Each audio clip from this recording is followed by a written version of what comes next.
အားလုံးပဲမင်္ဂလာပါဒီနေ့မှာတော့ကျွန်တော်အနေနဲ့ပေးချင်တာ message ပေါ့နော်အဲ့ဒီ message ကတော့မိတ်ဆွေတို့ရဲ့အခြေရေးမှာတတိထားတဲ့အချက်၃ချက်ပါအဲ့ဒါကိုကျွန်တော်ကကတ်၃ကတ်ဆွဲပြီးတော့မိတ်ဆွေတို့ကို message ပေးသွားမှာဖြစ်ပါတယ်အဲ့တော့ဒီ reading နဲ့မိတ်ဆွေတို့ကိုက်ညီတယ်ဆိုရင်ဒီ video ရဲ့ comment မှာ yes လို့မှန်သွားခဲ့ပေးသိချင်ပါတယ် okay ကျွန်တော်တို့ကတ်၃ကတ်ကိုကျွန်တော်ချလိုက်ပါမယ်အဲ့ကတ်၃ကတ်လုံးကိုကျွန်တော်ခြုံငုံပြီးတော့မိတ်ဆွေတို့နဲ့အခြေရေးနဲ့ပတ်သက်တဲ့ message ကိုကျွန်တော်အနေနဲ့သုံးသပ်ပေးသွားမှာဖြစ်ပါတယ်အဲ့တော့ဒီက3ကကြာပါတယ်ဒီက3ကပွင့်ဝင်လင်းလင်းပြောရရင်မိတ်ဆွေအနေနဲ့က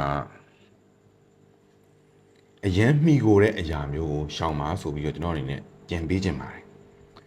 နောက်တစ်ခုကချစ်မှုရေးရနဲ့ပတ်သက်လို့ကျွန်တော်တို့အနေနဲ့မျောလင်းချက်အရန်ထားတယ်ဆိုရင်ကိုကအရန်ပင်ပန်းရပါတယ်အဲ့တော့ကျွန်တော်တို့ရဲ့စိတ်ထဲမှာဒုတိယ message အနေနဲ့ကသူလွတ်လွတ်လပ်လပ်အောင်မြင်ပျော်ရွှင်ပါစေဆိုတဲ့အတွေးမျိုးရှိထားဖို့လိုပါတယ်ဒါကသူ့ကိုတကယ်ချစ်ခဲ့ရဆိုရင်ပေါ့နောက်တစ်ခုကတော့ဘလို့ပဲဖြစ်ဖြစ်အချစ်ရင်းနဲ့ပတ်သက်လို့ဥထုဇဉ်တွေဖြစ်တဲ့အတွက်အချိန်မီအပြောင်းလဲတွေရှိလာနိုင်ပါတယ်အဲ့ဒီအပြောင်းလဲတွေကိုကိုယ့်အနေနဲ့ကကြံ့ကြံ့ခံပြီးတော့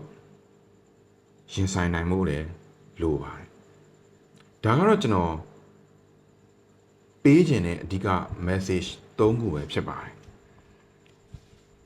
မိတ်ဆွေတို့အနေနဲ့ဒီဗီဒီယိုကမိတ်ဆွေတို့နဲ့ကန့်ညီရဲဆိုရင် yes လို့မှတ်သွားပေးခဲ့ပါအားလုံးကိုကျေးဇူးတင်ပါတယ်ကျွန်တော်တို့နောက်ဗီဒီယိုမှာပြန်တွေ့ကြပါမယ်